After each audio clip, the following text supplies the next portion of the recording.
আর এই মুহূর্তে আবহাওয়া নিয়ে সবথেকে বড় আপডেট। বর্ষা এখনও আনুষ্ঠানিকভাবে পশ্চিমবঙ্গে প্রবেশ না করলেও আবহাওয়ার চরিত্রে স্পষ্ট বদলাতের ইঙ্গিত মিলেছে। বঙ্গোপসাগরে সক্রিয় হবার অবস্থা। এখন প্রাক বর্ষার প্রভাবে আগামী কয়েকদিন রাজ্যের বিস্তীর্ণ অংশে ঝড় বৃষ্টি, বজ্রপাত এবং দমকা হওয়ার সম্ভাবনার কথা জানিয়েছে ভারতীয় আবহাওয়া দপ্তর। আলিপুর আবহাওয়া দপ্তরের পূর্বাভাস অনুযায়ী দক্ষিণবঙ্গের একাধিক জেলায় বজ্রবিদ্যুৎ সহ বৃষ্টি এবং ঘন্টায় 50 থেকে 70 কিলোমিটার পর্যন্ত হাওয়া বইতে পারে। বিশেষ করে বাঁকুড়া, পুরুলিয়া, ঝাড়গ্রাম, পূর্ব ও পশ্চিম বর্ধমান, বীরভূম এবং পশ্চিম মেদিনীপুর জেলায় ঝড়ের তীব্রতা বেশি হওয়ার আশঙ্কা রয়েছে। কলকাতা, হাওড়া, হুগলি, নদিয়া, মুর্শিদাবাদ, 24 পরগনাতেও বজ্রপাত সহ বৃষ্টির সম্ভাবনা রয়েছে।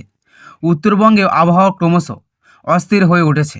দার্জিলিং, কালিম্পং, জলপাইগুড়ি, আলিপুরদুয়ার, কোচবিহার, উত্তর ও দক্ষিণ দিনাজপুর এবং মালদা জেলায় আগামী সপ্তাহের শুরু থেকে বৃষ্টির পরিমাণ বাড়তে পারে। কয়েকটি জেলায় ভারী বৃষ্টিরও পূর্বাভাস দেওয়া হয়েছে। হাওয়া অফিস জানিয়েছে, পূর্ব, মধ্য ও দক্ষিণ পূর্ব বঙ্গোপসাগরের ওপর তৈরি হওয়া ঘূর্ণাবর্তটি ধীরে ধীরে উত্তর পশ্চিম দিকে অগ্রসর হয়েছে। এই সিস্টেমের প্রভাবেই বাংলার বৃষ্টি, বজ্রপাতের কার্যকলাপ বাড়ছে। পাশাপাশি দক্ষিণ পশ্চিম মৌসুমী বায়ু আরও ধাপে ধাপে এগাচ্ছে।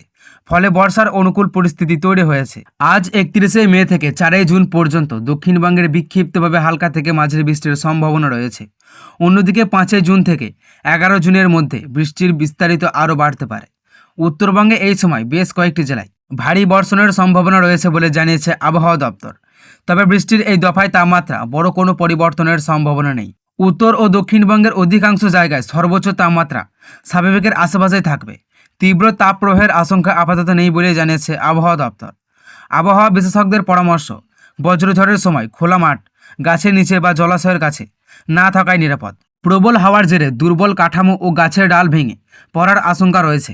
তাই আগামী কয়েকদিন সতর্ক থাকার আবেদন জানিয়েছে প্রশাসন ও আবহাওয়া দপ্তর। রাজ্যে ঝড় বৃষ্টির পূর্বাভাস দিল আলিপুর আবহাওয়া দপ্তর। কলকাতা সহ দক্ষিণবঙ্গের একাধিক জেলায় মাঝারি বৃষ্টির সঙ্গে বইবে ঝোড়ো হাওয়া। তেমনই উত্তরবঙ্গের জেলাগুলিতে ভারী বৃষ্টির সম্ভাবনা রয়েছে। তাপমাত্রা 2 থেকে 3 ডিগ্রি সেলসিয়াস পর্যন্ত কমতে পারে। কয়েকদিন ধরেই ভ্যাপসা গরমে নাজেহাল অবস্থা সকলের। এই সময় শহর থেকে জেলা সর্বত্র গরমের জন্য জারি আছে সতর্কতা। মাঝে কয়েকটি জেলায় বিক্ষিপ্ত বৃষ্টি হলেও কমেনি গরম। তবে আর বেশি দিন না। এবার ঝড় বৃষ্টির পূর্বাভাস দিল হাওয়া অফিস। আলিপুর আবহাওয়া দপ্তরের বুলেট অনুসারে আজ রবিবার সকাল থেকে মেঘমুক্ত রোদ, ঝলমলে পরিষ্কার আকাশ দেখা গেলেও বৃষ্টি হবে। আজ ভাসতে পারে পূর্ব বর্ধমান, কলকাতা, হাওড়া, হুগলি, পূর্ব ও পশ্চিম মেদিনীপুর, ঝাড়গ্রাম। সেখানে মাঝারি বৃষ্টির পাশাপাশি ঘন্টায় 60 থেকে 70 কিলোমিটার পর্যন্ত হাওয়া বইতে পারে। আজ আবহাওয়া থাকবে আগের থেকে মনোরম। আজ প্রায় 2 থেকে 3 ডিগ্রি সেলসিয়াস পর্যন্ত তাপমাত্রা কমতে পারে। আজ কলকাতা ও পার্শ্ববর্তী এলাকায় কয়েক ঘন্টায় হালকা থেকে মাঝারি বৃষ্টি হবে। বইতে পারে দমকা ঝোড়ো হাওয়া।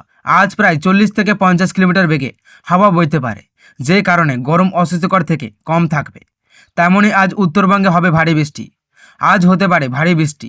আজ মালদা, উত্তর দিনাজপুর, দক্ষিণ দিনাজপুর, দার্জিলিং, কালিম্পং, জলপাইগুড়ি, আলিপুরদুয়ারে হতে পারে বজ্রবিদ্যুৎ সহ ঝড় বৃষ্টি। দক্ষিণবঙ্গে হালকা থেকে মাঝারি বৃষ্টিপাত হতে পারে। সপ্তাহের শুরুতেই ঘন্টায় 60 থেকে 70 কিলোমিটার পর্যন্ত বজ্রপাত ও বজ্রঝড়ের সম্ভাবনা রয়েছে। সর্বোচ্চ তাপমাত্রা স্বাভাবিকের কাছাকাছি বা সামান্য নিচে থাকতে পারে। উত্তরবঙ্গ বৃষ্টিপাত চলবে বিচ্ছিন্নভাবে। বজ্রসহ বৃষ্টি এবং ঘন্টায় 40 থেকে 50 কিলোমিটার বেগে ঝোড়ো হাওয়া বইতে পারে।